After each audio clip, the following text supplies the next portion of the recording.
Welcome back, ladies and gentlemen. As always, I want to start by saying thank you. While I was away, you guys stayed busy as usual, and we're now closing in on 4,000 subscribers, which is honestly insane. Behind the scenes, I've been working with some of the developers on a Mythbuster video, along with another deep dive into stealth mechanics, so I can bring you the kind of content you actually want to see. That said, this is going to take a little time. The developers have a lot on their plates right now, with some exciting new content in the works that I'll be covering in a future video. Until then, as always, drop your suggestions down below.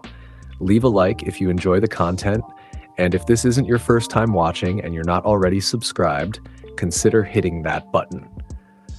And if you want to go the extra mile with your support, you can use code Icarus at checkout on the Supremacy Web Store for cheaper gold, elites, and Security Council. With all that out of the way, let's get into it. Now, I know understanding your economy can seem daunting at first, but don't worry. By the end of today's video, you'll have everything you need to really maximize your resource earning potential. On top of that, later in the video, I also want to break down the idea of economic warfare and show you how to keep the upper hand over your opponents. A good place to start is by understanding how resources are generated, and then moving into the many ways you can improve that production. In Supremacy, depending on where you play, you'll start with a different number of homeland cities. These homeland cities are your main source of income early on. Each city is tied to one of the resources shown at the top of your screen, and all of them also produce cash and manpower. Surrounding your homeland cities, you'll also have another type of territory: provinces. Provinces can sometimes contain resource tiles, but their primary purpose is generating cash and manpower.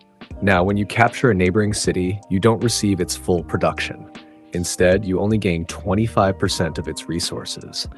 You can increase that to 50% by annexing the city, but in my opinion, annexation usually isn't worth it for resources alone, and we'll get into why shortly. Another mechanic that heavily affects production is morale. When morale drops in a city, its production drops with it. There are several things that can hurt your morale. The most common one is the number of wars you're fighting. It's important to remember that once you're at war with an enemy, that war doesn't end until every single city and province they own is fully occupied. Another factor I see a lot of players forget about is civilian casualties. Not only does this reduce production in the city where it happens, but it also applies a global morale penalty across your nation. And while we're on the topic of civilians, I also want to briefly touch on population. Population is one of those mechanics that many players either ignore or don't fully understand. But maintaining and increasing your population directly boosts your production over time. We'll go deeper into that shortly when we start breaking down the buildings you can use to strengthen your economy. The first building, and the one with the biggest direct impact on production, is the arms industry. Each level increases the resource production of that city by 10%.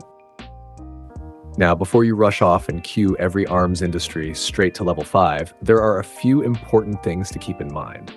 Certain resources, like gas, can feel scarce early on, but as the game progresses, you'll often find yourself with a large surplus of it.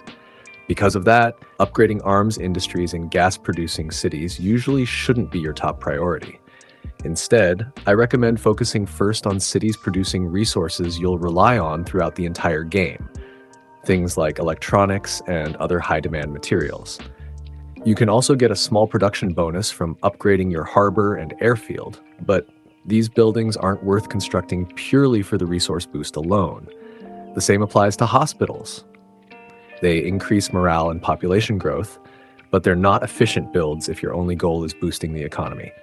Personally, my approach changes depending on whether I'm playing solo or as part of a group.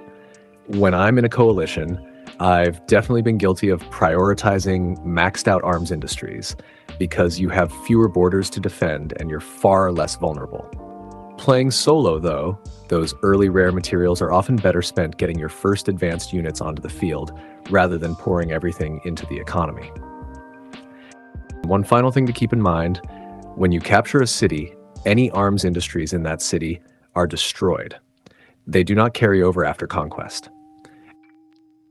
Now, if you've made it this far into the video, your economy is probably still struggling, and nothing I've said so far has really helped your current situation.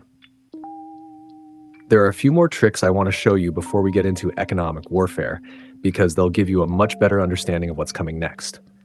The first, and one of my favorite tricks to use, is articles.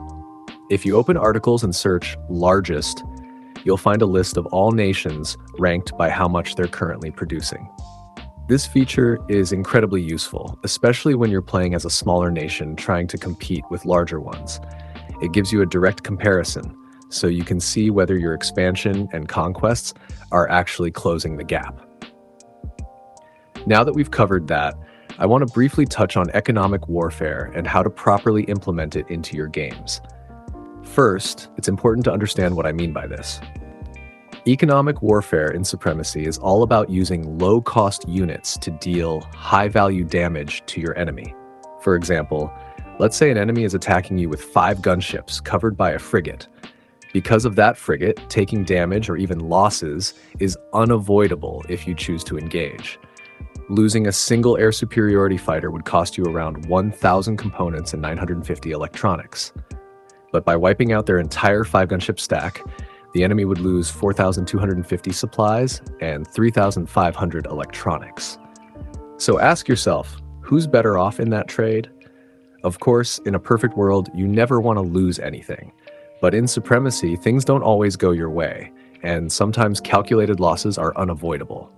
The most effective way to deal real economic damage is by destroying enemy arms industries and production buildings.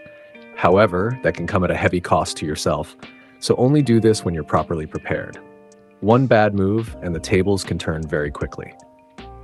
The key takeaway is this: always make sure the units you're producing are cost efficient and fit your objective. As I mentioned earlier, a single SAM can often do far more work than an infantry group ever will. Just before we wrap things up, I want to give a massive shout out to everyone who's recently subscribed, left a comment, or used the code.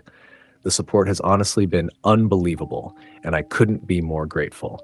We're rapidly closing in on 4,000 subscribers, and I want to do something special to celebrate it as a community. So drop your ideas down below, and if you see a suggestion you agree with, leave a like on it so I can see what you guys really want. But until next time, guys, it's been great. Take care, and I'll see you in the next one.